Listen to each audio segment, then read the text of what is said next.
Okay, I'll just start. So this presentation is about cross-examination. Cross-examination is my favorite part of trial. And the reason it's my favorite part of trial is sort of encapsulated in these quotes here. Cross-examination beats this crappy 1700s quote, beats and bolts out the truth much better than inquisitorial systems. Cross-examination is the greatest legal engine ever invented for the discovery of truth. And the Constitution commands that reliability be assessed in a particular manner by testing in the crucible of cross-examination. And that's really a good description of what cross-examination is. We live in a system where truths that are strong need to go through strong challenges. And when we come to court, cross-examination is the strong challenge that evidence goes through. Unless, of course, in this particular decision in Crawford v. Washington, it is a domestic violence victim, in which case then they don't have to be cross-examined, of course. But that's a law joke that none of you get here. Moving on. This is for public defenders, so we're going to skip this because none of you are public defenders, so it's actually not that weird that I would lecture you guys on it. So moving on. Here's the layout. We're going to talk about the goal of cross. We're going to talk about structuring a cross. We're going to talk about the rules, the famous rules for cross-examination that you guys probably don't know about because none of you are lawyers who've never heard that there are rules for cross-examination. But just pretend that you're lawyers and that you heard vaguely of some rules. Dealing with trouble on cross, and then we'll briefly go over some more advanced techniques. All right, so part one, the goal of cross. This is the goal of cross. Not guilty. One of my favorite paintings that ever exists. You can see the guy there. He's super psyched in this low-res reproduction of this image. You've got the lawyer. This is you right here. You're like, yeah, did you see it when I crossed that guy? And then you've got the skulking prosecutor over there. We're like, I'll get you next time, Gadget. All right, what's the goal? That depends technically on where you're cross-examining. Like if you're cross-examining at a preliminary hearing, or if you're a civil lawyer and you're cross-examining on a deposition, you might be trying to just discover stuff. But I'm going to assume that you're cross-examining in front of a fact finder, that is, in front of a jury or in front of a judge at a bench trial. So in that case, you want to persuade. All cross-examination is persuasion. You're advancing your theory of the case just like you're doing with the rest of the trial. All right. In that case, it's the same thing as everything else. Advance your theory of the case. It's been a while since I've done these slides, so I'm repeating myself and getting ahead of myself, and that's why I'm practicing it on you guys. The key to good cross-examination is control. Control is something that's sort of unique to cross-examination because when you give your opening statement, you have total control. You can say whatever you want, within reason. Closing argument, same thing. You have total control. On direct, you mostly have control because it's a friendly witness. You can prep them. You can tell them what you're going to ask them. You can tell them what answers you expect, etc. With cross-examination, that's not the case. You have a hostile witness who is actively fighting you, and you have to nevertheless maintain control of what is being presented. For defense attorneys, this is especially difficult because the witnesses we cross-examine tend to be professionals who have had specific training in how to deal with our shenanigans. So the point is we need to have better training and be better at it than they are. And you're all lawyers, except you're not because this is actually SpyParty Discord, but you're all lawyers, and therefore you're smart people, and therefore you can hopefully beat high school graduate Johnny on the police force at the game of rhetorical chicken. If you have control during cross-examination, you will advance your theory of the case. And that's what's best about it, because the jury knows that your witness is hostile. The jury knows that your witness wants to fight you. And so if you can sort of win the game of cross-examination, the evidence you get out of it is very persuasive because it comes out of the mouth of a hostile witness. And that's why I personally believe that trials, if they're won and lost in any single phase of trial, which is an oversimplification, but if they are won or lost in any single phase of trial, then it's cross-examination. If you don't have control, obviously things will flail out of control, and you will, at best, do nothing, and at worst, hurt your case. So like I was just talking about, this is who we usually cross, right? And they give testimony like this. And so that's what you have to be ready for. Whereas prosecutors have slightly more easy targets to aim at. So you have to remember that you have to be well prepared. Preparation is the key to control, and control is the key to good cross. You have to have the facts totally mastered. You have to know everything about the case. You have to know more about this case than anyone does, including your client who was actually there, including the judge, especially the prosecutor, and especially the witness you're crossing. The jury must have total faith, and you must demonstrate for them that they need to have total faith in your knowledge of the facts. Once you have mastered the facts, that's when you start writing your cross.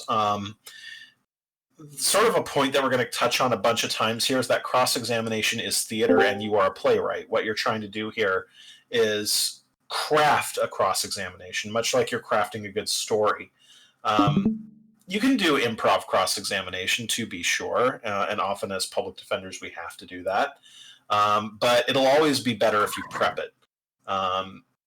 So take the time, especially in big cases, especially with witnesses that are especially important. You want to craft it. You want to put some TLC into it. And like I was talking about public defenders, we don't have a lot of time. When I was private counsel, I used to spend weeks writing a single cross. And when you have 300 cases on your caseload, you cannot do that.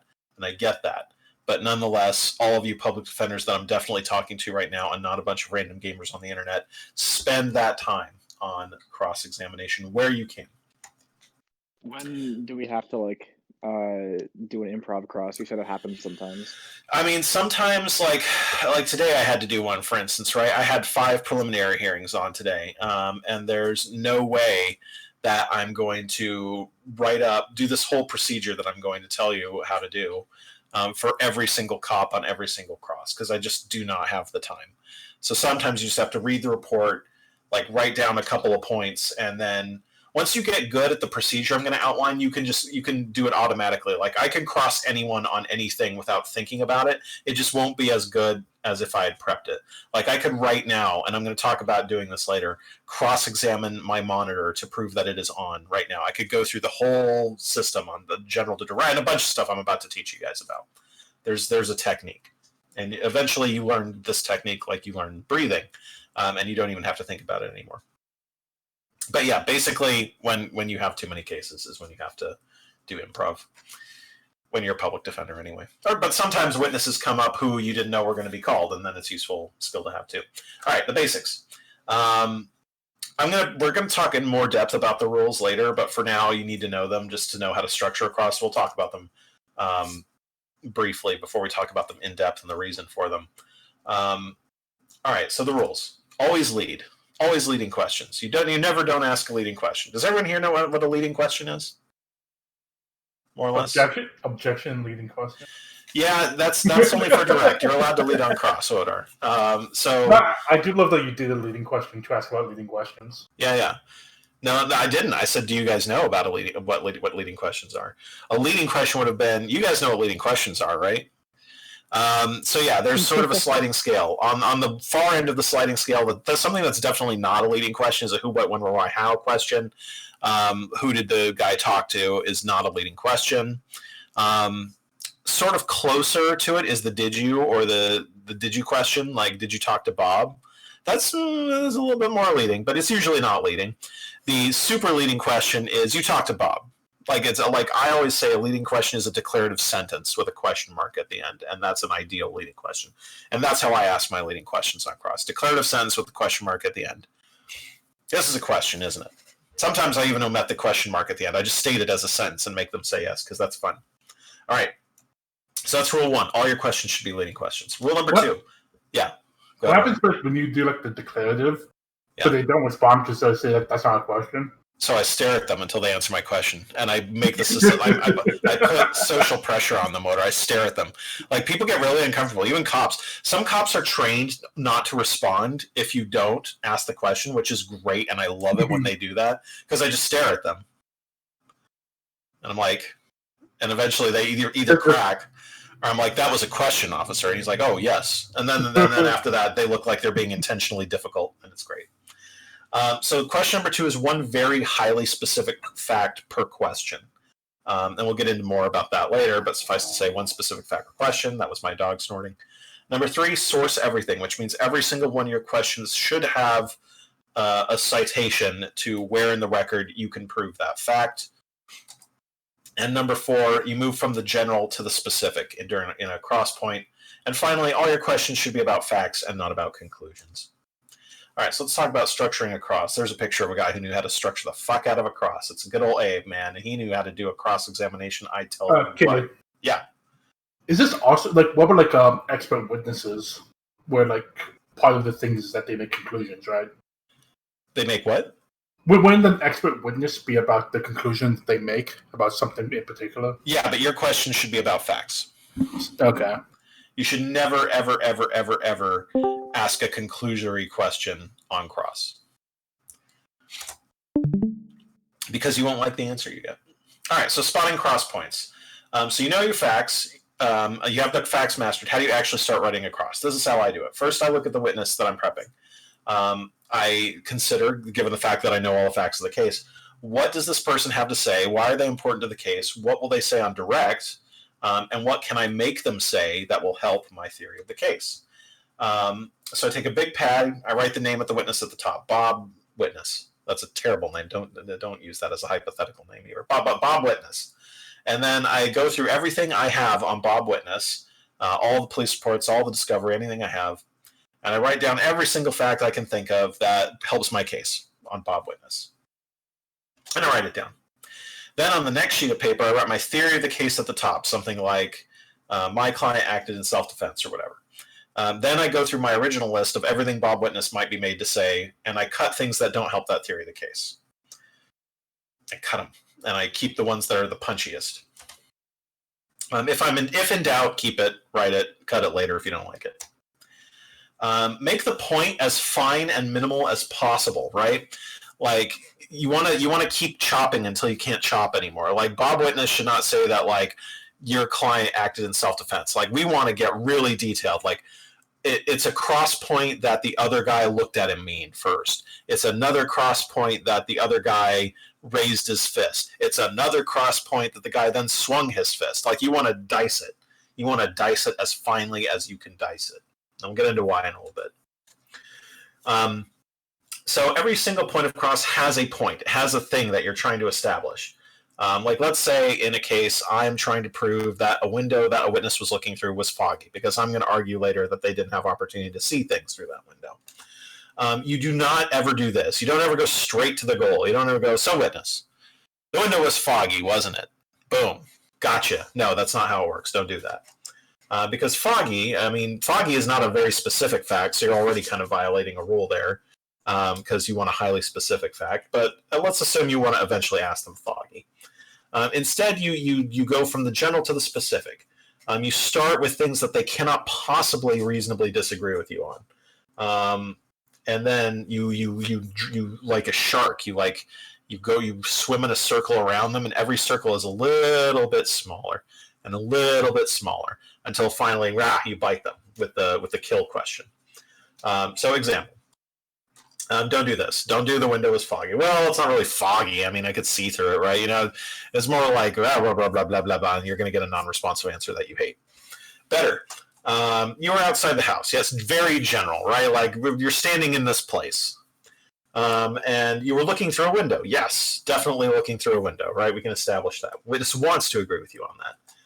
And it had rained that evening. Yeah, definitely it had rained that evening. And there was moisture on the ground. Yes, there was moisture on the house. So I'm narrowing it down. There was moisture on the window. Yes, can't disagree with me there. I characterized it as moisture. That moisture on the window was condensation. Yes. So the window is foggy. Yes. And if they say no at that point, they're like, well, it wasn't really. But now look how stupid they look, right? Like, what if they answered the same way they did right here? Can you guys see the cursor?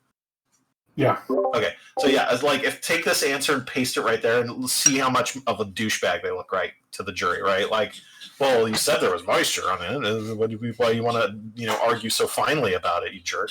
So that's the idea. And now my dog is licking the faucet. Disregard. This is still kind of storytelling. On direct exam, we want to kind of tell a story. And in cross-exam, you want to tell a story. It's just that in cross-exam, you want to be the one telling the story rather than the witness. Is this your beautiful house? No. Yeah, it's your beautiful house. Wife? Yeah, that's great cross-examination, actually. We're going to talk more about a piece of fine literature that sounds like a cross-examination in a little bit. So tightening the net. That last example is sort of an example of tightening the net. but I'm going to talk about it more. But notice how I'm putting psychological pressure on the witness to answer in the way I want them to. The reason we have this general to specific structure is it builds that rhythm of yes answers. It makes it less plausible that the witness is going to be able to give you an answer you don't want, and it just provides that nice pressure on them to say what you want them to say. Okay, you can also use this structure to cut off escapes for the witness. One of the typical ways we do this is in police report cases.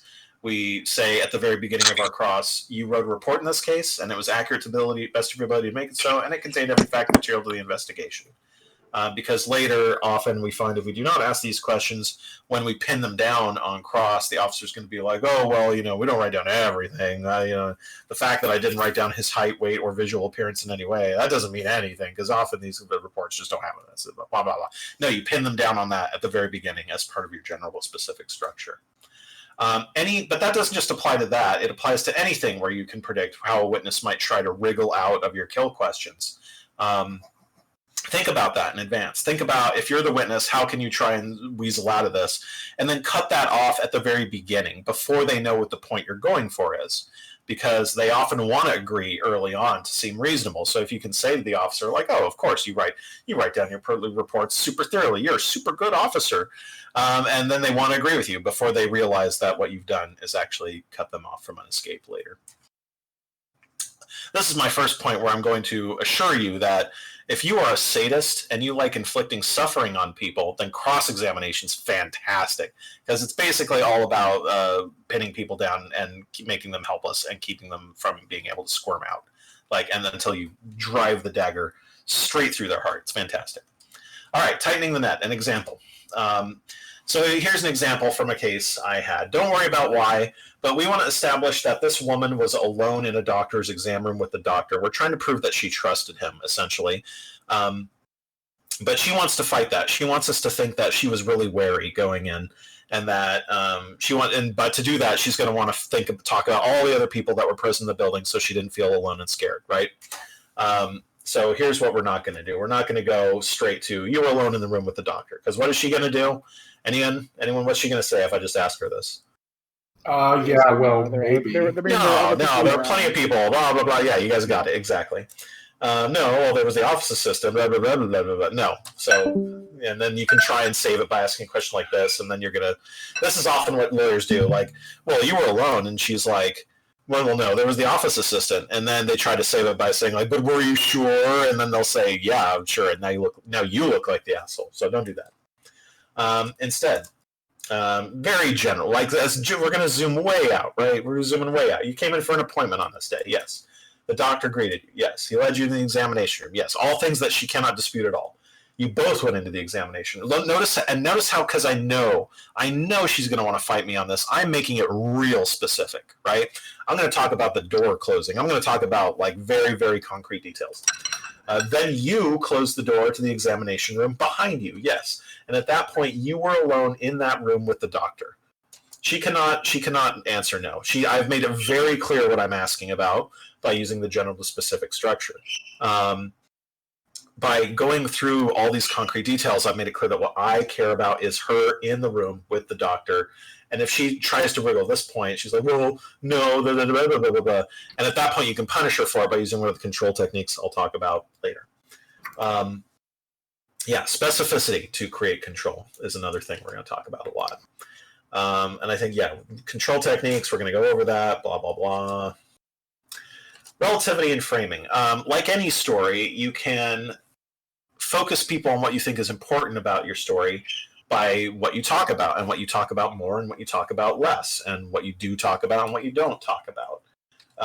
So framing is what I call this. And it's not kind of hard to describe what I mean by framing without illustrating it. So we're gonna illustrate it here in a second. But keep in mind that not only there's a question of what you do and do not ask about is framing, but also how many questions you ask about something is framing too. I am going to give you an example here. So in this case, here's what we have.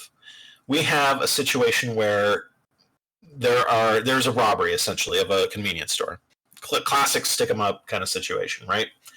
And the clerk describes the robber very clearly as being 6'3". He's very specific, and he knows that because he's 6'1", and he knows the guy's about 2 inches taller. So he tells the officer the guy you're looking for is 6'3", wearing a red shirt and black pants. The police find and arrest a guy with a red shirt and black pants, who is my client. He is 5'7". So I look at the police report, and I see that on the first page, which we often ignore, and you never should, all you actual lawyers out there who are not gamers on the internet who play SpyParty, lawyers often ignore the first page of a police report that has all the vital stats on it. You should never, ever do that, because this has the weight filled out, it's got the name filled out, it's got his address. Guess which is the only blank box on this whole police report? Height. Yeah, the height's blank. So now we're going to have a real fun cross, and I'm going to use framing to emphasize the hell out of this fact. Because if I don't, the jury might be like, oh, he forgot to write in the height, or oh, he didn't know because there was a conflict. No, I'm about to make this the focal point of this case by using framing. When I am done with this jury is going to think this is the key to this fucking case by using framing. Question? I thought I heard someone inhale. That's right. You don't ever skip it. It's the most important. And I'm about to stamp denied on this fucking passport. Let's go. You wrote a police report in this case. Yes. The report is an important document. Yes. In it, you record vital information about the suspect. Yes. There's and he can't deny that because it literally says vital information on the report. Source all your questions. There's a box for the suspect's name. Yes. And you recorded the name. Yes. There's a box for the address. Yes. And you record the address. And you better believe that if there was a box for something on that piece of paper, I asked him if he did it and if he wrote it down, and then he said yes. We went through that for 15 minutes, and the prosecutor didn't dare to object that I was wasting time because they knew exactly what I was doing, and so did the judge. And they were just waiting for the bomb to drop. And here we go. And you recorded the defendant's weight. Yes. Now, this is where your drama is going to come in, because I was going through it pretty fast at that point. You was box of the weight, and you record the weight. It was box of the, and I was bored, right? And here's where I slow way down, and my voice drops real low. And there's a box for the defendant's height, isn't there? Yes. But you didn't record. I'm going to ASMR this. But you didn't record the defendant's height. Oh God, you're fucking. that's not ASMR. I want you to use your ASMR voice for that question, right? No. And then you best believe I didn't say anything for full 10 fucking seconds, and I just stood there. Because this is drama. This is how you win court cases right here. All right.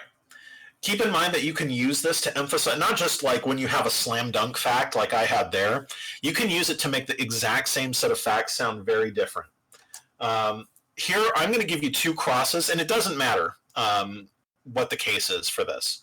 All you need to know about these two crosses I'm about to tell you is that both of these crosses are based on the exact same fact pattern, and neither of them has any lies in it. Everything that the cross-examiner asks is true.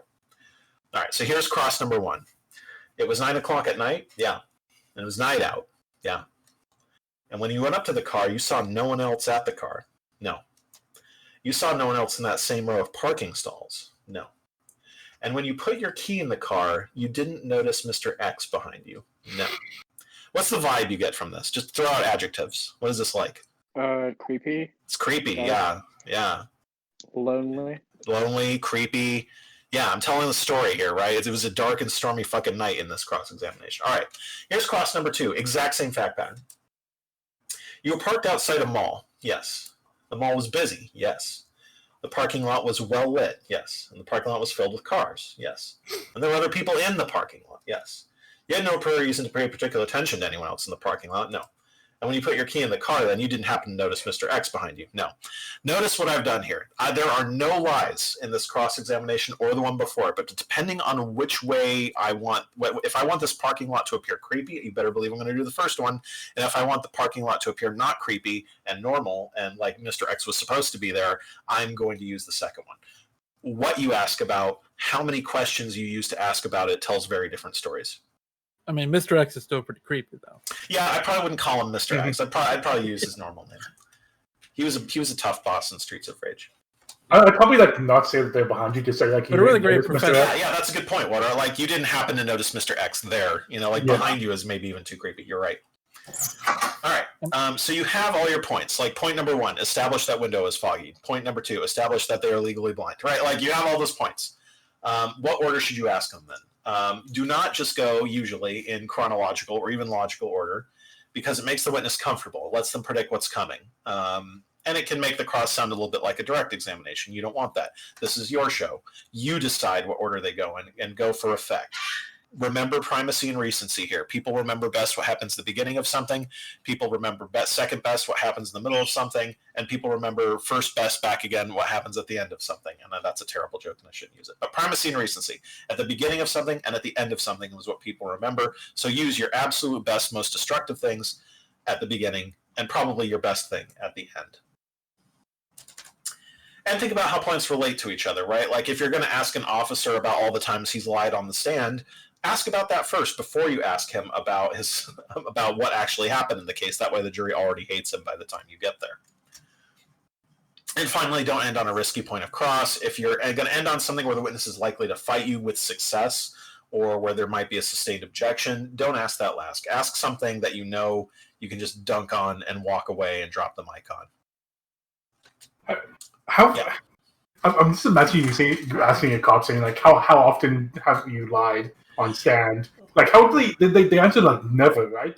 But you have to fight them on that. Well, that's the point of this whole thing, right? It's very rare that I have an officer who I can prove lied on the stand in some past case, but if you have something like that, or you're going to accuse the officer of doing it, and for instance call a pitches witness, not that you know what that is, then do that first. All right, the rules. Obey. Always lead. This is you on cross-examination. This is what you want to be. You want to have total control. Leading questions are how you maintain control. They put pressure on the witness to answer directly without injecting your own commentary. Who did you talk to that day? Invites a bunch of shit you don't want. You talked to Bob that day, yes or well, don't say yes or no, but like you talked to Bob that day. Statement with a question mark at the end of it. Makes them say yes, or puts more pressure on them to say yes at least. Here we talk about the declarative sentences thing, where we're going on. Don't worry too much about the formal question bit at the end. Some judges get picky about this. They'll say, well, that wasn't a question, counsel. And if you get a judge like that, then fine. That's the isn't it true that, or the correct, or the yes, or whatever you need to do to make it a question. But most judges are smart enough to realize that good cross is just a declarative sentence with a question mark. So this isn't Jeopardy. No, it is not Jeopardy. You want to ask your questions in the form of a statement. Like I've said, don't ever ask a question on cross, with very, very rare exceptions where you should know what you're doing and go into it with your eyes open. But in general, don't ever ask a who, what, when, where, why, how question on cross, and don't even ask the did you. You go straight for the super leading question every single time. In fact, really, what a good cross is you saying a bunch of stuff and the witness saying yes occasionally. Bad. Did you see a blue car? Well, really, it was more he's going to fight you because, like, you've invited debate with the did you see a blue car. Even worse is asking a where question, right? Where was the blue car when it hit the white car? Well, the white car was swerving. He's going to tell the whole fucking story. Although I think because the driver was drunk, so it was hard to tell. The collision happened, and then he's going to answer your question, right? He's going to think of everything he can that's relevant to your question. It's going to be a bunch of shit you don't want. Best, you saw a blue car. Yes. When it hit the white car, the blue car was at the west corner of the intersection. Yes. Does not invite all that bullshit we do not want. Rule number 2, one specific fact at a time. Speaking of literature that's good inspiration for cross-examinations, it's good old Ernest Hemingway. You want to be Ernest Hemingway when you write cross, and not James Joyce. Look at this. Look at this beautiful clip from The Old Man and the Sea. This is almost a cross-examination. Like, you could ask this as it's got the rhythm of a cross. Look at it. Every day is a new day. Yes. It's better to be lucky. Yes. But you'd rather be exact. Yes. Then when luck comes, you're ready. Yes. Then you're done. Next chapter, right? Perfect. Love it. It's a great cross. I mean, that's also great, cross. like SpyParty advice. Yeah. Don't be James Joyce. I have asked questions like this. Every lawyer has asked a question like this. And this is a hallmark example of a bad cross question. And I'm not going to read the whole thing because it's James Joyce, but don't ask questions like this. I'd be like Ernest Hemingway. don't ever violate this rule. Sometimes there are reasons to violate other rules, but there's never any reason to violate the one fact at a time question. Every question should ask about one very simple and as specific as you can make it fact. Even if I wanted to ask Jim and Bob were beating the guy up, I would first ask Jim was beating the guy up. Yes. Bob was beating the guy up. Yes. Jim and Bob were beating the guy up. Yes. Dice it. Dice it as finely as you can dice it, like I said earlier. The more specificity you can add, the more likely you'll get to a yes. Example. First of all, keep it free of vague-sounding adjectives. Adjectives in general you should not trust because they're subjective. Like unless they're like very clear, like green, and even green, like you'd be surprised how subjective green can be. Yeah, like for instance, this is a terrible question. I'll give you a good long look, vague. He looked at you for 6 seconds, or less than 6 seconds, or whatever you can prove, right? The more specific, the better. And so like the most specific facts you can get, and then one and only one per question. Why do we do this? First of all, it maintains control. And like the shorter your questions are, the more you get that wonderful rhythm. You were at the place. Yes. With the guy. Yes. Doing the thing. Yes. Boom, boom, boom. That's what you want. You want the witness like Pavlovianly trained to say yes. Incidentally, this is a good reason to cross from the end of the jury box rather than from counsel table or from a podium, because you want the jury looking at you, because you're saying with the testimony, and the witness is just saying yes. You're the star of cross-examination. Also, shorter and more easier to understand questions are considered more fair by juries. You were at the place is a fair question. If you ask a question like, now, when you were at the place, sir, and you went in and it was pretty clear, like the jury's going to hate you, right? You're lawyering the shit out of that, and they can see it. You want to be very clear, because juries love it when lawyers are clear, do not use legalese, and they can easily understand what you're saying, and one fact at a time helps with that. And questions with multiple facts are often objectionable as compound anyway.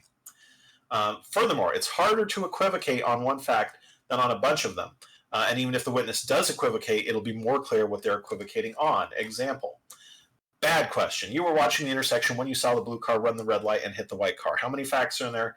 You were watching the intersection 1, you saw the blue car 2, it ran a red light 3, it hit the white car 4. That's 4 questions, or 4 facts in one question. Terrible. Don't do that. And then the witness says no. So what are you going to impeach them on here? You have no idea, because you have no idea which part of this they're saying no to. Instead, at the intersection, yes. Watching the intersection, yes. I even established as an additional fact that they were at the intersection in the first place. Dice it as final as you can dice it. It's wonderful. You saw a blue car. It ran a red light. After it ran the red light, it hit the white car. I forgot how finely I diced this in the example. It's beautiful. I love you, KrazyCaley. Great job. It hit the white car in the intersection. Okay, there were more than 4 facts. There were actually at least 6. If the witness said no to any of these, we know exactly where we need to impeach, right? Like if he said it ran a red light, no. And you're like, oh, are you sure it didn't run the red light? Because when you talked to the officer, you said it did, blah, blah, blah, blah, blah. Yeah, so notice how if he says no to any of these questions, we know exactly where the problem is, whereas if he had said no to the first question, we have no idea where the problem is. Well, number 3 is source everything. Take it away, XKCD. Every single question you ask needs to have support which will enable impeachment, which means for all you non-lawyers out there, every single question you ask should have a place indicated on a piece of paper somewhere, or if the witness says no or doesn't give the answer you want, you pull out that piece of paper and you say, but that's not true because in this piece of paper, it proves that you said otherwise. And I do this next to every single question when I prep class. Every single question, no matter how stupid or how basic or how obvious it is, I will source it. And this is the way of summarizing the rule. It's sometimes said you shouldn't ask questions that you do not know the answer to and you do not want the answer to. And if you source everything, then you won't.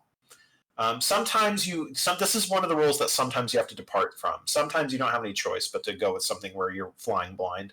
But in general, you want to have everything sourced. Don't jump away from this rule without knowing exactly what you're doing, basically. Sourcing is good because it makes you look professional. It guarantees control. Whereas if you don't source and start asking questions about things where you can't prove it up or you don't have total and obvious things to say about it that cannot be ironclad, and where you get into fights with the witness, or better yet, where the witness dunks on you, then obviously you're going to look bad. All right, so bad. Detective, you asked the suspect where he put the gun? No. And if I don't have the source, even if it's true, even if I can prove this, I'm going to look stupid when I spend a minute thumbing through my file looking for this fact, right? Even if I can prove it and just forgot to source it. You don't want to look like this. Like 60 seconds, like it's like, God, that's an eternity in court time. Like when a teacher calls on you, yeah, Mr. Wodar, please answer the question. Count 10 seconds right now. Wodar, answer the question. 1, 2, 3, 4, 5, 6, 7, 8, 9, 10. Painful. Now do that 6 times and think of what an asshole the jury thinks you are. Don't do that. Instead, detective, you ask the suspect where he put the gun. No. Boom, immediately on page 13, line 6 of your police report, you wrote, I quote, I asked him where I put the gun. Did you not? Question mark. Immediately. You are a badass. The jury knows that as soon as anyone lies to you, you will roast their ass, and they start to trust you more. So, boom. That's why you source everything. You want to look like the badass. Oh, yeah, sorry, I thought you meant some stupid answer. The lawyer looks in command of the facts. The witness looks like they don't know what they're talking about. And when the lawyer asserts something to be true in the future, the jury will think, the lawyer knows what's up, so I can trust that lawyer more. And that's where they went wrong, is trusting the lawyer. But that's what we do. Sourcing also helps with specificity, right? So you made a lot of money. This question's bad. Well, not a lot. I'm going to have to get by. Blah blah blah blah blah blah blah. When you ask the non-specific, non-sourced question, often if you write a question that's non-specific, it's because you don't feel confident about the sourcing. Probably this lawyer who said you made a lot of money asked this because he didn't know how much money, and it'd be better if he did know how much money. But if you ask questions like that, the witness is going to sense it, and they're going to fight you. What you want to do is ask, you made $856,998.34, sir. Yes, because can't deny that. That's a very specific number. Also, it's a little intimidating, right? It's like sort of like you're telling the witness, yeah, I know what the fuck's up. You can't fight me. I know everything about this case. I can stare into your soul. And then the witness is intimidated and afraid to challenge you on everything. And also the jury hopefully thinks, wow, they really know what they're talking about. How wonderful. All right, this is the hard one. This is the hard one because this is the one that gets smart lawyers who are good at the drama thing. Always ask about facts, never ask about conclusions. Just the facts, ma'am. Just the facts. All right. This rule has many names. One of it is don't ask the one question too many. Don't ask the so question. I call it just the facts. Here's the problem, and this is why good lawyers run into trouble with this rule. You have asked the beautiful cross. You've done a wonderful cross. You've done general specific. You've done everything to get to the goal. And you're like, haha, I got you. And now you want to ask the so question. You want to ask, so that means question, and then the witness will destroy you. It's hard to establish what I'm talking about, but when you ask that so question, you basically undo all the good work you just did by giving the witness the opportunity to fight you. And you put a knife in their hands and you take them out of their metal restraints that you've put them in with your cool, awesome, sadistic cross questions. So example, the blue car ran the red light. Yes. It hit the white car. Yes. In the intersection. Yes. And the white car had a green light. Yes. So it was the blue car's fault. Oh, you fucked it up. You fucked it up bad. Well, I wouldn't say that. I mean, the white car was swerving all over the place. I think the driver might have been drunk. There were a lot of things that went in. You just gave the witness, you basically told the witness, please tell me any reason you can think of why all the facts I just told you don't make it what I want you to think it is. And you don't want to do that. No, I mean, the witness has just been allowed to dunk on us. We open the door wide. So how can we fix this cross? Anyone give me an input onto how we can fix this cross and make it better? Well, not ask that last question. Yeah, that's it. Don't ask that last question. Just take it away. Here's the good version of that cross. The blue car ran the red light. Yes. It hit the white car. Yes. In the intersection. Yes. And the white car had a green light. Yes. And at this point, I'm going to stop, look contemplatively at the witness for a second, and then move on. I'm gonna then you're done. You don't ask the so question, because what is the jury thinking at this point? The blue car ran the red light. Yes, it hit the white car. Yes, in the intersection. Yes, and the white car had a green light. Stop, stare at you. The point is obvious, right? Anyone knows. They're all thinking oh wow, that really sounds like the blue car fucked up and ran the red light and hit the white car, right? Yeah, the jury's thinking, man, it sounds like it was the blue car's fault. Now, of course, on redirect, the witness is going to get to say all their bullshit, right? They're going to get to say, the prosecutor, whoever's going to ask now, do you really think it was the blue car's fault? And they're going to say no, because the white car was swerving. But they're going to get to say that. It's fine. Don't worry about it. But the point of cross is to paint the most favorable picture you can paint of your side of the case, not of their side of the case. And you do that by controlling what they get to talk about. And you do that by making these little drama points, right? Like, if I ask this correctly, now, sir, the blue car ran the red light, blah, blah, blah, blah, blah, and the white car had a green light. Yes. Pause. Now, next question. Like, if I do that, that's going to create a moment in the jury's mind where they're like, aha, score one for that side of the case, right? Don't let them score points for their side of the case on your time. On your time, you make it your points, period. All right. Dealing with trouble. Here's Phoenix Wright, and he's in trouble. But don't worry about it, because like Phoenix Wright, you have plenty of ways to get out of trouble. Like magical? Well, no, you do not have a spirit medium right next to you, unfortunately. So fudging. Fudging is probably the most common trouble we run into. Witnesses love to fudge. If you've stuck to the rules, then you can punish fudging. You should insist on getting fair, non-fudgy answers from witnesses. Great example. Very common. So you lied. Well, guess. You guess you lied, or you did, in fact, lie to Mr. Smith. Yes, I lied. And this is great because it's punitive, too. The cross-examiner, you're actually better off than they would have been if they just said, yeah, I lied right off the bat. Because you get to repeat the word lie a bunch of times. You put more focus on it. You have an excuse to, like, ask more questions about it. And then you get to torture them with it. You get to poke, poke, poke, poke. You lied. You lied. You lied. You lied. You lied. It's fantastic. Sadism. There are a lot of ways to punish fudging. The you guess you did or you did is one of them. Is that a yes, sir? That's a great one. By I guess you mean yes. I don't like to use that one. I don't like to say by X you mean Y, because that sounds like I'm putting words in their mouth. I like, if I ran into this, I'd like to say you guess you did or you did, because I like to be a little condescending to witnesses who are being like that. I'm like, the school teacher or like the parent who's like trying to educate their 7-year-old. Like that. That's the vibe I go for with witnesses who are doing bullshit like this. In this case, would you pull out the ask the question again? Oh yeah, absolutely. Well, you could, but I mean, I guess is sort of an answer. So like, I like that question in the second point there. You guess you did, or you did, because like that's so wonderfully parental, right? Like you're like, now we have to tell the truth here, witness. You're in a court, don't forget. And it's condescending and wonderful, and I like being that way. Non-verbal responses are great. So you lied, and they nod. And like, your answer was yes. Yes, you lied. Yeah, and you can just torture them. Love it. Sorry, I'm kind of a sadist. All right. So you have a question sourced, and the witness must say yes, but instead they say no. What do you do? Assuming you... What's that? Kind of a sadist? Yeah, I'm a severe sadist. Can I get a yes or a no, Katie? Yes, I am indeed a severe sadist. There we go. Yeah. Sourcing is the key to impeachment. Assuming you have things sourced, impeachment is easy. Here's the formula. What you said, this is from an actual case, so be appropriately horrified. What you said, detective, was, I'll tase your grandmother too? No, I didn't say that. Now, detective, now I'm going to go straight to the letter, right? I have it sourced. I'm going to pick up this letter right now. You received a letter from your captain on July 12th regarding this case, yes. And permission to approach, granted.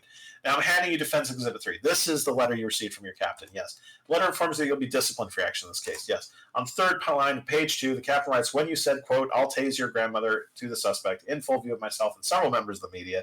Okay, that part was an exaggeration. That part was not actually in the case. You harmed the reputation of this department, yes. And so you did, in fact, say that to my client. Well, I suppose so. Am I going to leave it there? No, because he said I suppose so. You suppose you did, or you did? I did. And when you claimed earlier that you didn't say that, that was false. It was a mistake. And that mistake was and maybe put verbal quotation marks around the word mistake. That mistake was you testifying to something that was not true. Yes. Under oath. Yeah, poke, poke, poke, poke, poke. Sadism. And now the witness looks like a lying, equivocating weasel, which is great because that's exactly what they are. Controlling the non-responsive witness. You have trouble with non-responsive witnesses because non-responsive witnesses just want to drone on and on and on, and they turn your juries into looking like this, terribly bored. It's probably the most common problem on cross is getting non-responsive answers in response to fair questions. Now, Mr. Jones, you are a drug dealer. Hey, man. Hey, look, it's tough on the streets, all right? And then he's going to go drone on and on for minutes and minutes.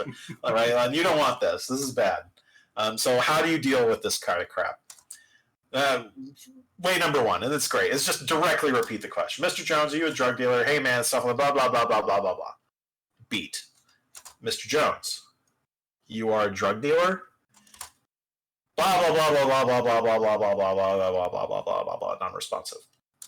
I'm gonna get real teacher talking to a 7-year-old at this point if they don't give me a responsive answer after 2 times. After the 3rd time, Mr. Jones, you are a drug dealer. And usually they answer yes by that point. And if they don't, often the judge jumps in and makes them do it because they're being obviously non-responsive. You can get away with this, and it's not asked and answered because the second half of asked and answered is and answered. And you can use the condescending tone if the jury thinks it's going to be fair, and the jury's usually going to think that's fair because you have asked a very clear question. Do you deal drugs, sir?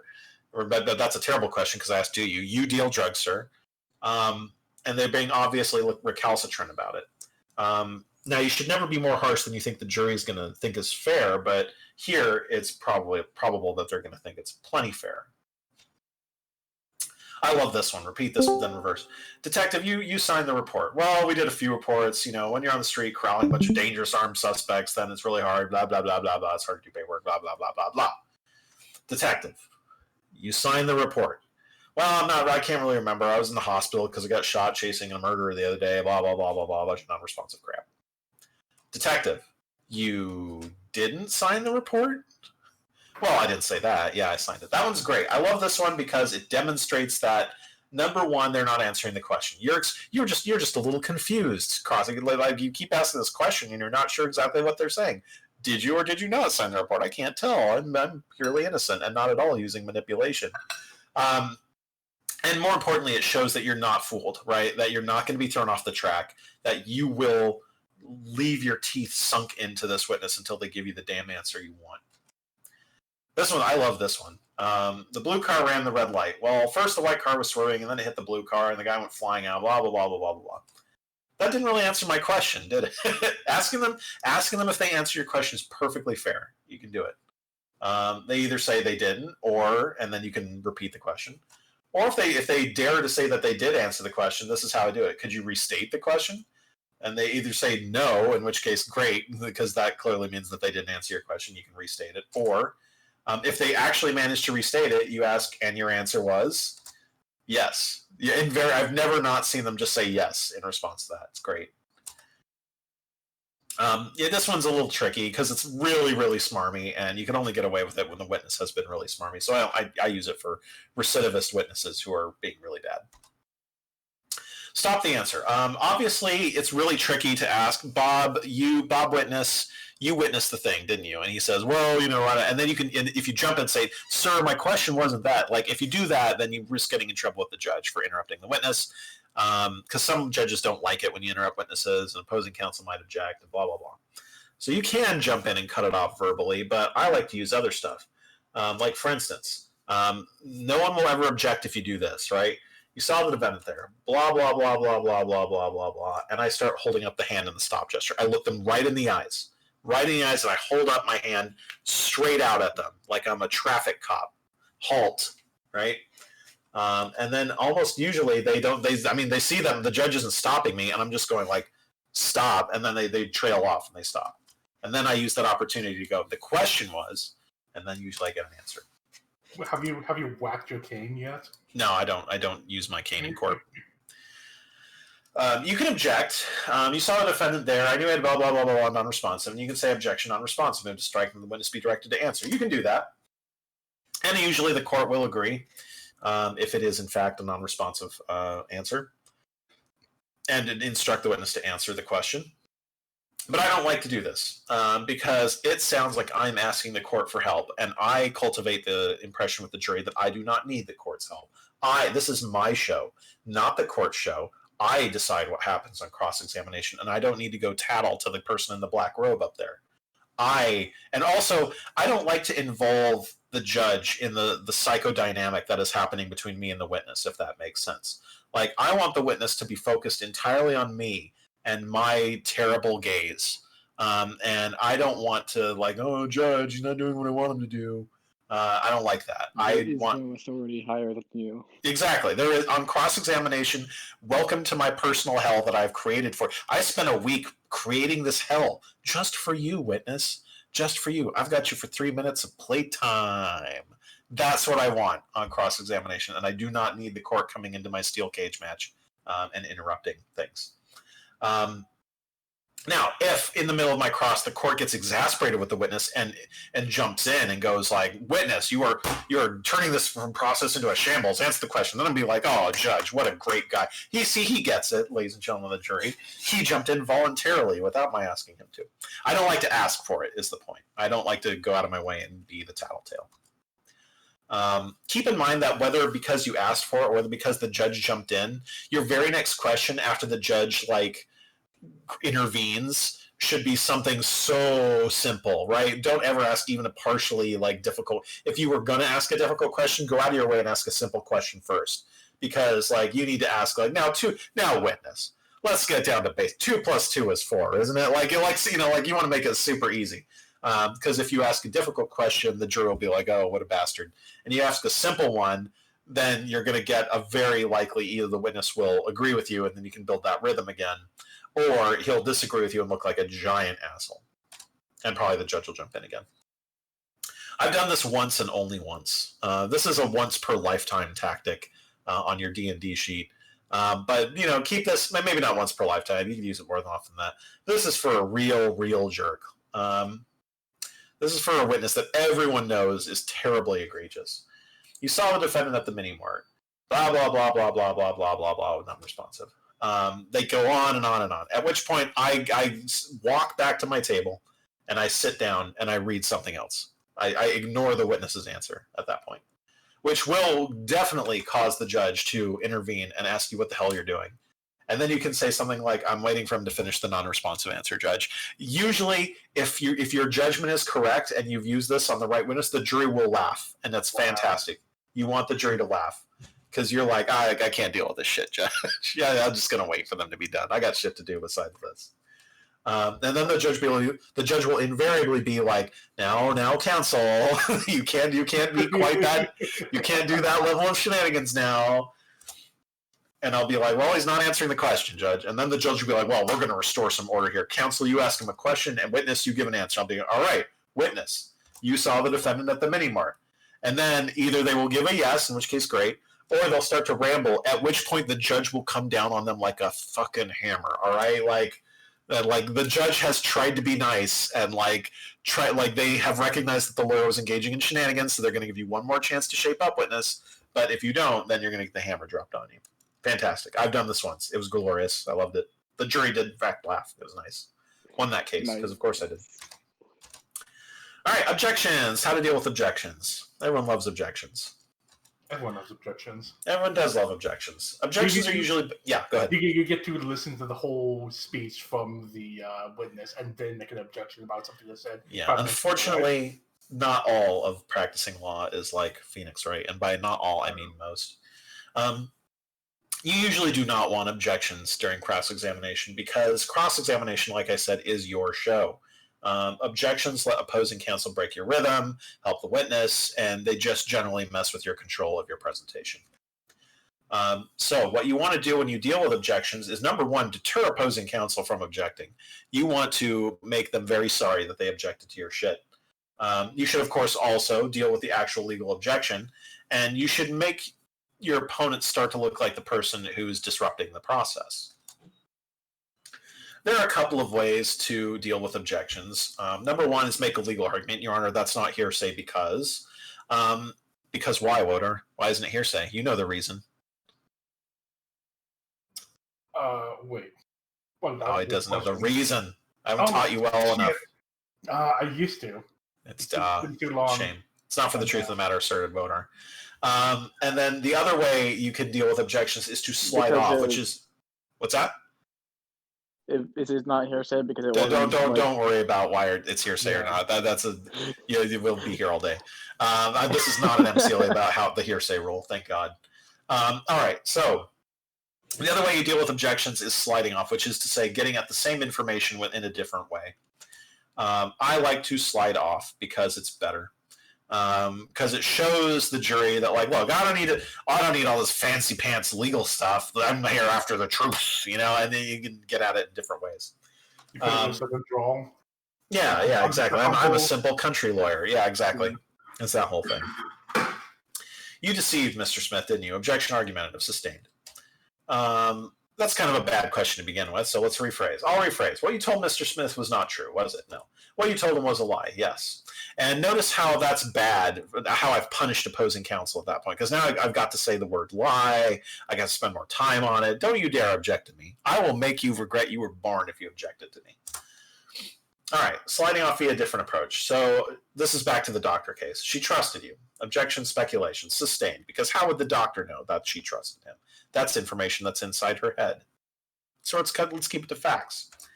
Let me put it another way, doctor. She let you touch her knee? Yes. And other parts of her body? Yes. You prescribed a course of treatment for her deadly disease? Yes. And she followed it? Yes. It seemed to you that she trusted your judgment. No, this is where I've snuck in the actual free phrase. I put the word seemed in there. Yes. It seemed that she trusted you with her health? Yes. Trusted you with her life? Yes. Dealt with the objection. And I've again punished opposing counsel, because now if you object to me for a reason like this, I'm just going to stretch it out, and I'm going to go over all the great facts for me, and you'll hate it, and you'll wish you hadn't objected. Asked and answered. This usually comes up when you loop something. We'll talk about looping in a second. But this is a classic. You're honest, yes, but you lied that one time, yes. But you're honest, right? Objection asked and answered. There are a few ways you can do. Honestly, you can just, even if the judge says sustained, you can just look at the jury knowingly and be like, moving on, because you've made your point, right? Like, the question alone is all you wanted to say. It doesn't matter what their answer is to the second one. If you really want an answer, you're just saying, I'm just clarifying in light of the answer to the fact that he's a lying liar who lies. But it doesn't matter. Like, then something with asked and answered, it usually doesn't matter. If you, for whatever reason, you do need to get in the new question, ask some new trivial detail that makes it fine. You spoke with a detective, objection asked and answered. Let me restate the question. That afternoon was when you spoke with the detective. Well, I haven't asked that question before. Before we were just talking about the fact that he asked, but now I'm specifying that it was in the afternoon, and that's relevant, right, Judge? But you can ask those little trivial details to get around it. I could hear the smirk in your voice just now.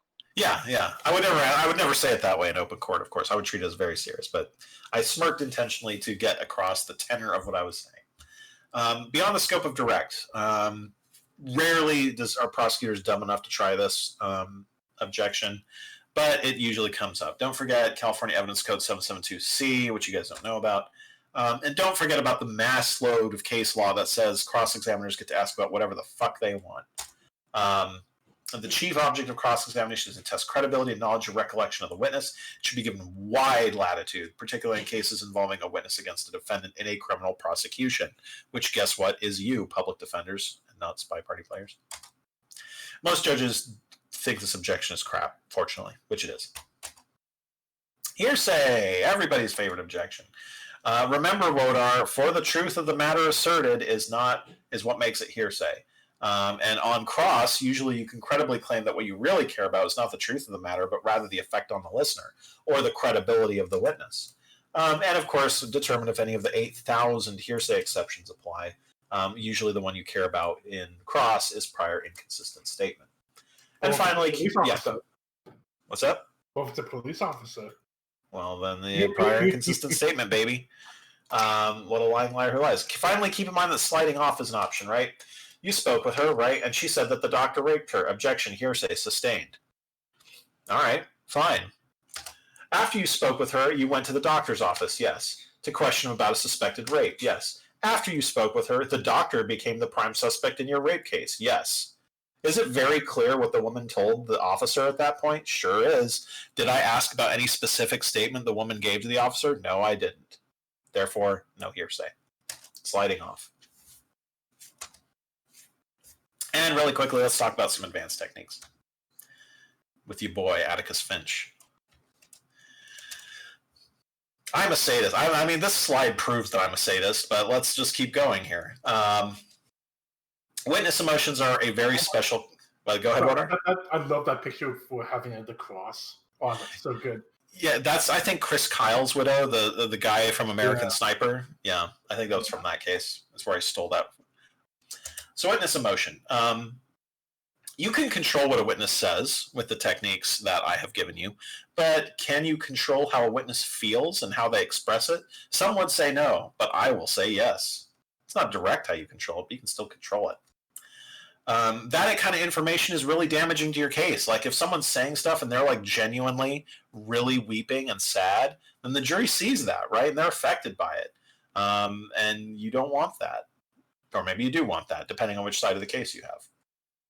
So therefore, you must manipulate witness emotions because that goes to your theory of the case just as strong as everything else. So you want the witness to present whatever emotion most helps your theory of the case. Preparation is usually your best friend. You can usually tell where the witness is going to get emotional, right? It's going to be like, well, right when little Johnny gets his head kicked in or something like that. So first of all, the out-of-control witness. If you have a witness who is deeply upset, has an obvious and clear reason to be upset, and is just not responding to questions anymore due to their sobbing out loud, right? What do? You must still maintain control. How do you do that? You do not, first of all, do not ever sympathize with the witness. Don't go, oh, miss whoever, person who's testifying against my client, trying to put them in jail for 20 years. Let me be nice to you. No, fuck that. You're trying to put your client in jail for 20 years. Fuck them. You don't be mean. Don't be visibly like cross your arms or anything. Don't offer to help them. Don't offer to take a break. Don't offer anything. Just don't look at them mean. Just look at them neutral. Like, I'm here, witness. I'm ready to continue crossing you whenever you can get your shit together. Otherwise, if you offer help, then the witness will seize upon this as a get-out-of-jail-free card whenever they get in trouble. But, oh, I'm so sad. I can't answer that question. If there has to be a break for them to get their shit together, it needs to be the court or your opponent who offers it.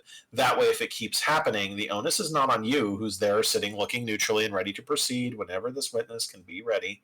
The onus will be on the person who keeps needing to help them and coach them through all their troubling emotions. So I should never tell the judge that the witness is not answering my questions because they're sobbing uncontrollably? No, you just look at, no, that's obvious to all. You don't need to do that. You just look at them. De-emotionalizing. You can de-emotionalize people. Did you know that? You can bring a witness from the brink of tears to neutral tone and posture whenever you want via cognitive manipulation. Let's talk about it. You may want to do this because the person's starting to approach being sobbing.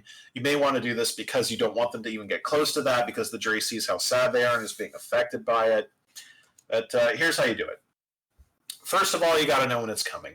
If you've done your prep, you probably know when it's coming. But even if you don't know when it's coming, you can see it happening. Right? If you've crossed enough witnesses, you can know when it's going to happen. Usually they're going through like a chronological series of events. They can see the story happening in their minds.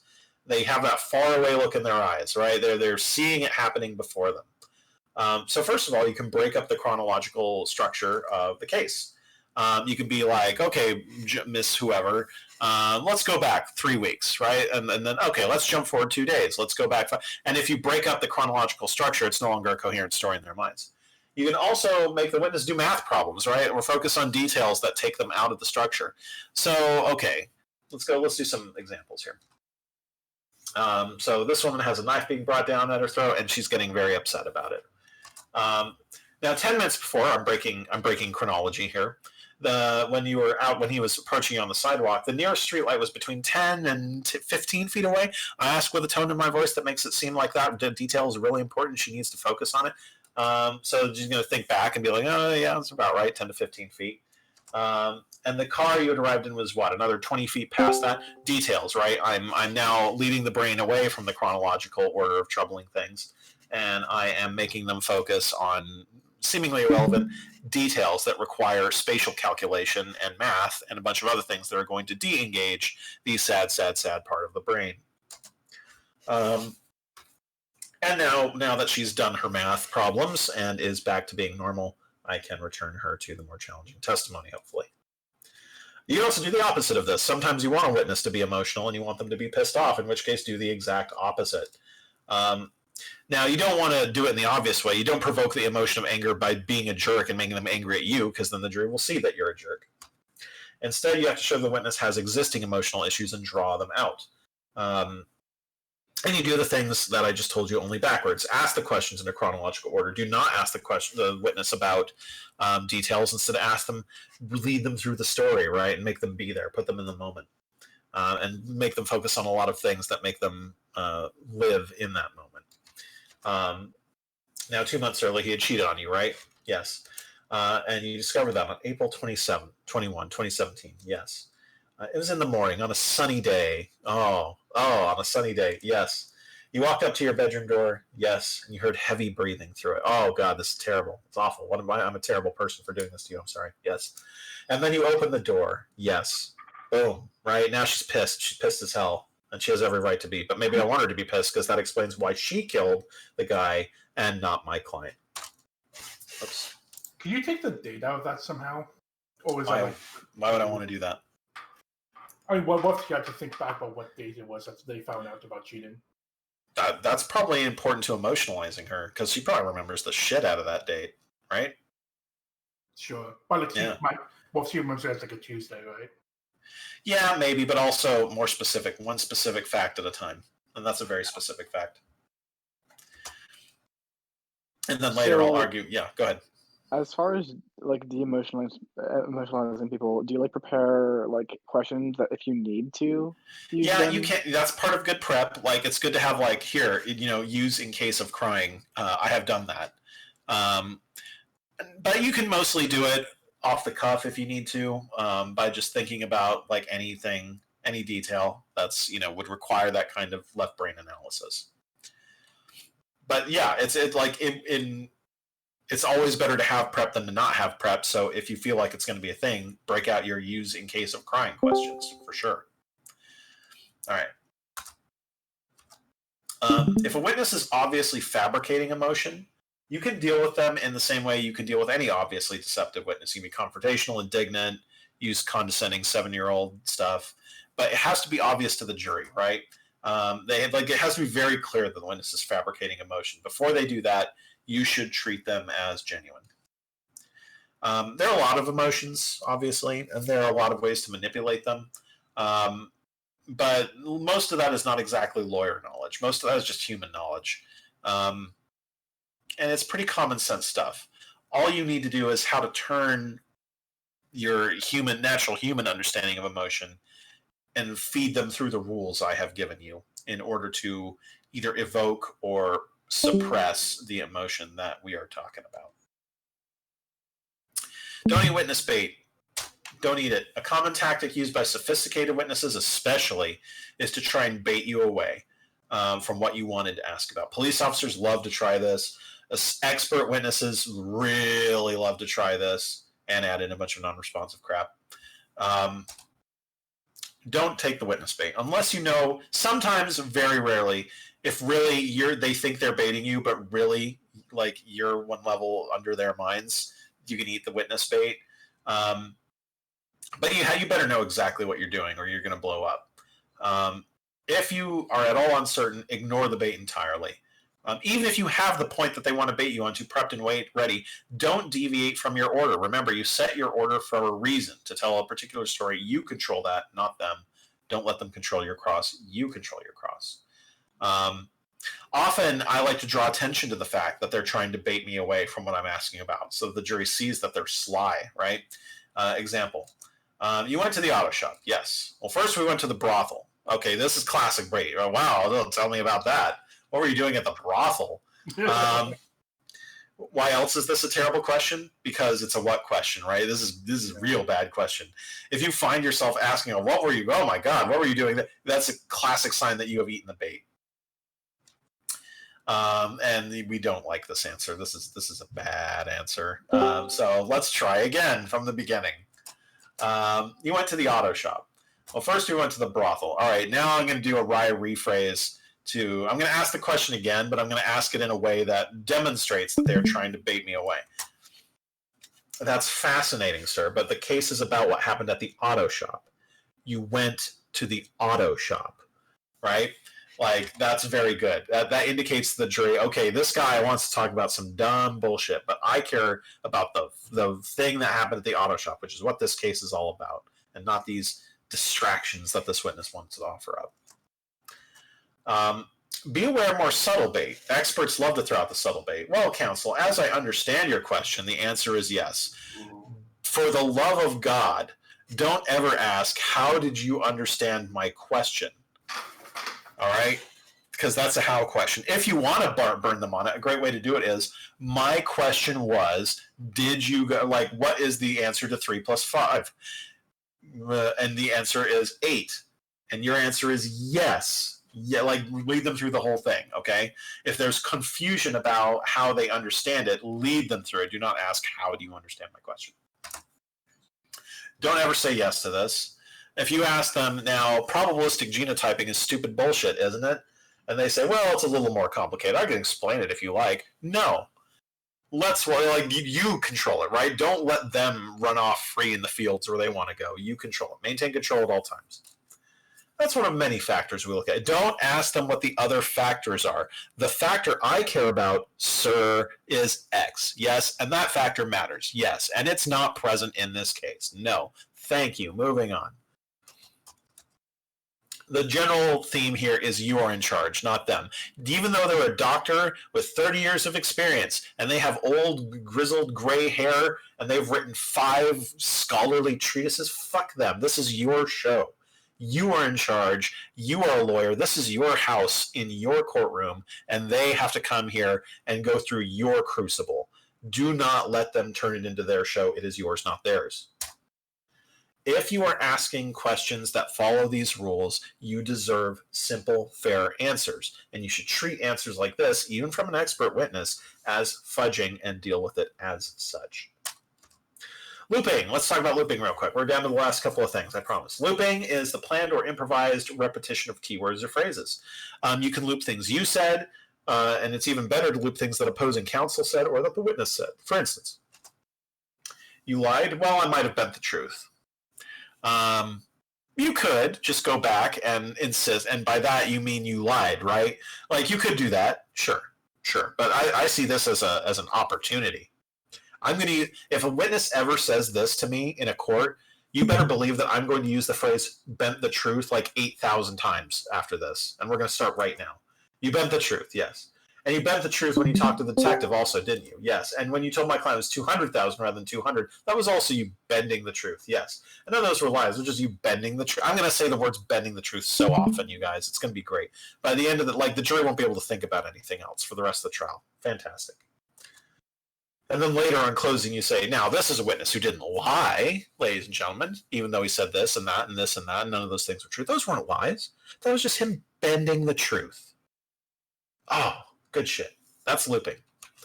And remember that you don't have to wait for a witness to give you this. You can create it yourself. Your investigation was thorough, detective, yes, even though you didn't do this thing, no. You didn't do that thing. As part of your thorough investigation, you didn't do that thing, no. As part of your thorough investigation, you didn't do that thing, no. As part of your thorough investigation, you didn't do that thing either, no. But the investigation was thorough. Yeah. Great. Fantastic. Classic as well. This is also a trilogy. Speaking of which, trilogies. I don't know why this is, but there's just a magic to asking the same thing in the same format 3 times.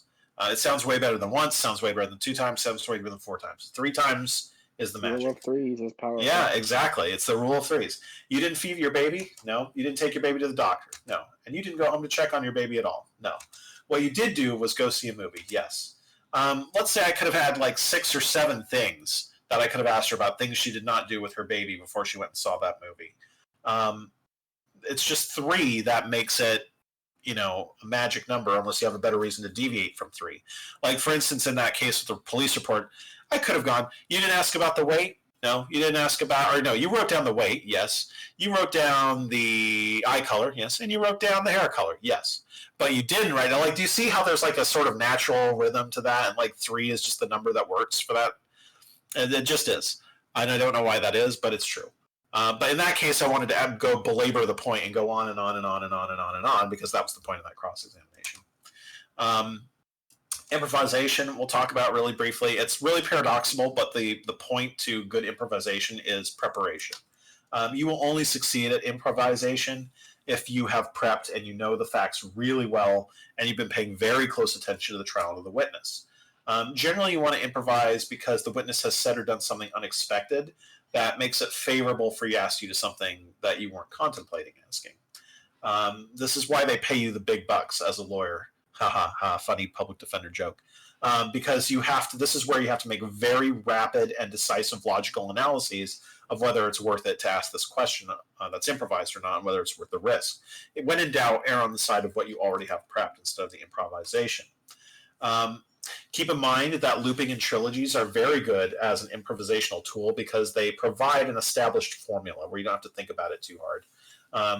Take a split second to digest everything a witness says. If they give you good looping ammo, use it.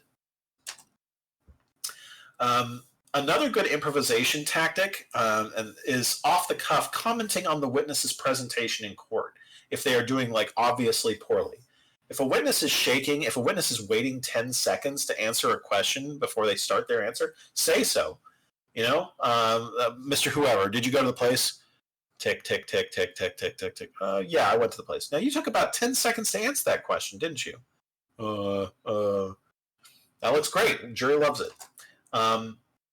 Only comment on things like this that are already obvious to the jury. And remember that when you ask them this, they will be on their guard and try to control themselves better because they will recognize that they have been called out. Most dangerous of all is when the witness tries to bait you into somewhere where you could potentially score a lot of points, but it could also go really poorly. And in general, you want to err on the side of caution in situations like that. Don't be tempted by the home run. There's a reason why the witness is trying to get you to go over there in general, and that's because it's bad for you. The best improvisation, again, paradoxically, is the one you have prepared. It's the one where you think, well, what am I going to do if they say this? Well, then I can ask them about this, and then that might work.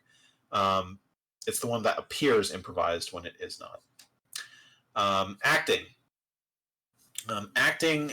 By acting, I mean giving. I think we were talking about this earlier in the Discord, actually, so I'll just break character for a second to talk about that.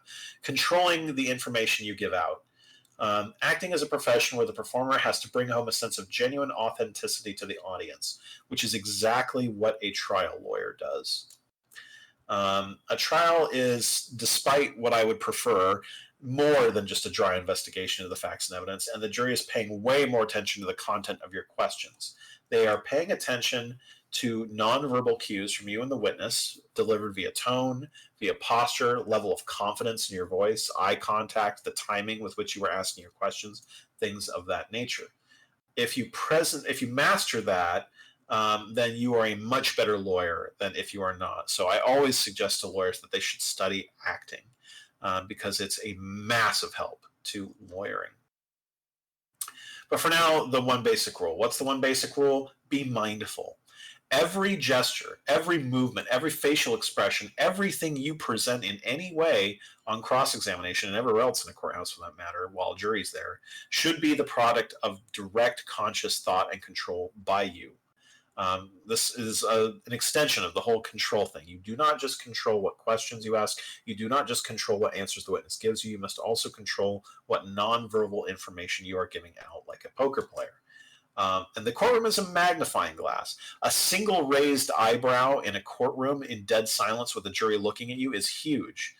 You do not need to have big, grandiose gestures, unless that's your style, of course. But my style is the studied understatement. I love dropping my voice and making it so that the jury has to listen very closely to what I'm saying. And I love the deadpan understatement that makes the jury laugh at how nice I was in saying that. Well, they may have bet the truth just a little bit, right? And then the jury laughs because actually they're a huge lying liar who lies. Remember too that this doesn't mean act that way if you can't make it real. If you try to fake it, juries will know. And I'd be the first person to tell you that because like I have tried to act in non-convincing ways plenty of times. And it just doesn't come off. You either need to be a method actor, either you need, I guess the distinction is a little unclear, but either have some place in yourself that it's coming from that makes it real, like remember some sad thing about it, or actually genuinely feel sad for your client and present that to the jury, use that in what you're doing, or just method act. Really, it's the same thing. You can use acting in all sorts of ways. Like, let's say that you know the officer never did this thing they were supposed to do, and you've known it for 4 months. But if you then ask the officer, now, sir, you didn't do the thing, right? No. All right. And you did. Like, if you ask it all boring, and if you're in your body, your posture and your tone all indicates this is boring, guess what? The jury's going to think this is boring. You need to, even though you've known this for 4 months, so show some shock, some surprise, right? This is bad information. Now, did you interview? You didn't interview that witness, did you? No. Not at all. Like, you know, like, wow, I'm upset by this information, even though I known it forever. For deceptive witnesses, show contempt, show like a little bit of sarcastic tone, like step towards them once, right? Like, you know, like show that they are a lying liar who lies and you're treating them as such. You could do the opposite of number one, right? Like if like, now, sir, when you rob the bank, like you robbed the bank, right? Like that's a boring fact. Who cares? We know you robbed the bank, right? Like, you know, like that's you know, you can de-emphasize points in the exactly same way. And then really you can do this in 8 million different ways. Just be aware of the dynamics that you're putting out. Like the dynamics in music, same thing applies on cross, volume, tone, pitch, etc. Control all that stuff to the purpose you want it to do. Don't just control it towards a purpose. And we're going to finish with one of my favorite tips. Anyone seen this movie? Anyone know this movie, The Rainmaker? Matt Damon, Danny DeVito? No? Maybe? No? It's got a great example of fake sourcing. Movie. Yeah, it is a good movie. It is a good movie. And it's got one of the best fake sourcing examples I've ever seen. It's a great old trial lawyer trick. And here's how it works. You have some point that you suspect is true. You really think this is true. But you can't source it. You can't prove it. But you think that you might be able to bluff the witness into confirming it, even though you can't source it. So how do you do this? First of all, source literally everything else, and hopefully burn them a couple times earlier because they thought you didn't have it sourced and you did.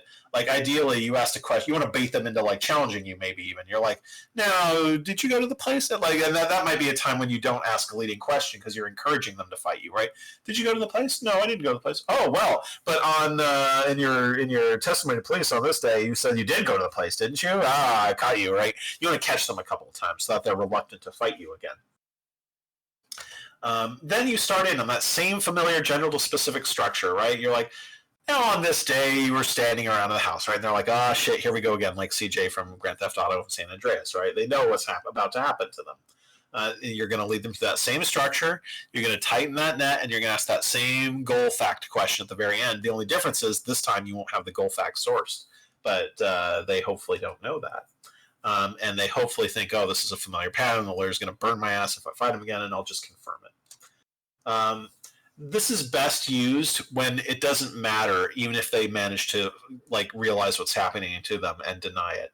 Like if they visibly sweat over your final question and can't decide whether to answer it, you've already won. And that's the kind of best time to ask this. This is, yeah, go ahead, Water. Have you ever it's like trying to hide that you didn't have a source like in the middle of like the general to specific, where like you have like a very specific thing at the end. You have the general, but you don't have a connector.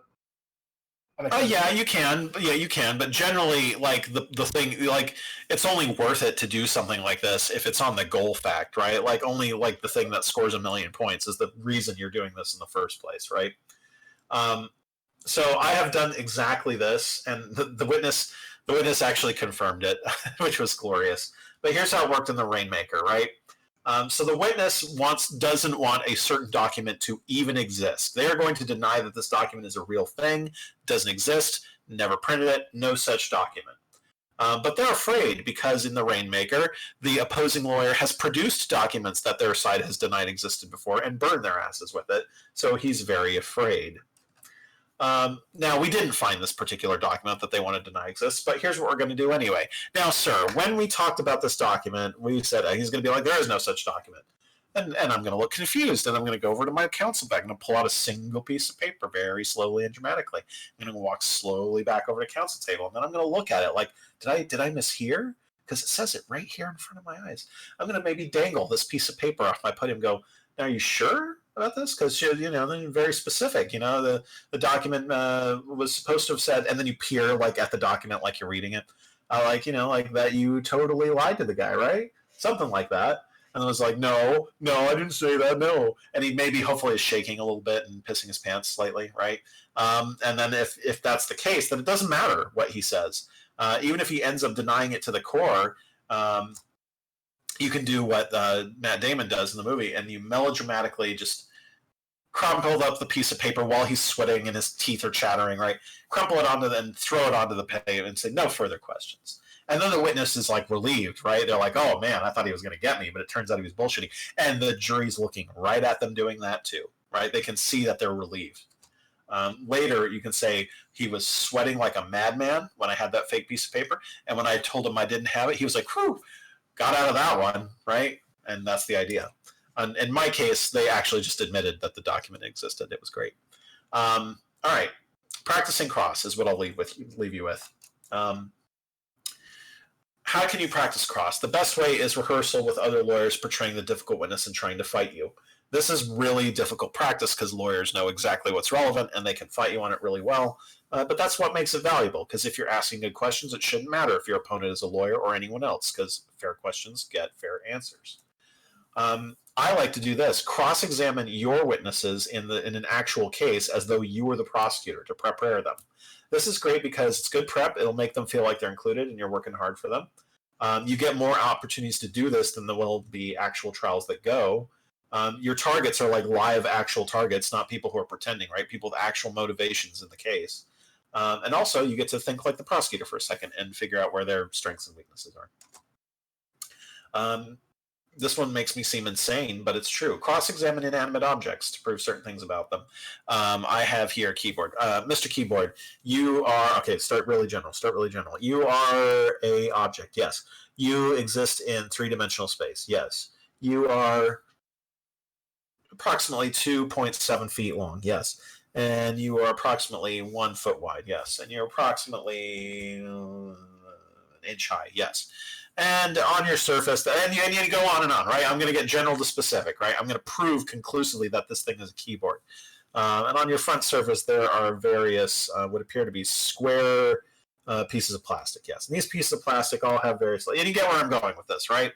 Like I'm going to narrow it down, general to specific, same rhythm, same exact pattern of questions. At the end, I will conclusively ask, and that means you are, well, actually, that's the so question. Don't ask the so question. But you establish all the facts that prove that it's a keyboard.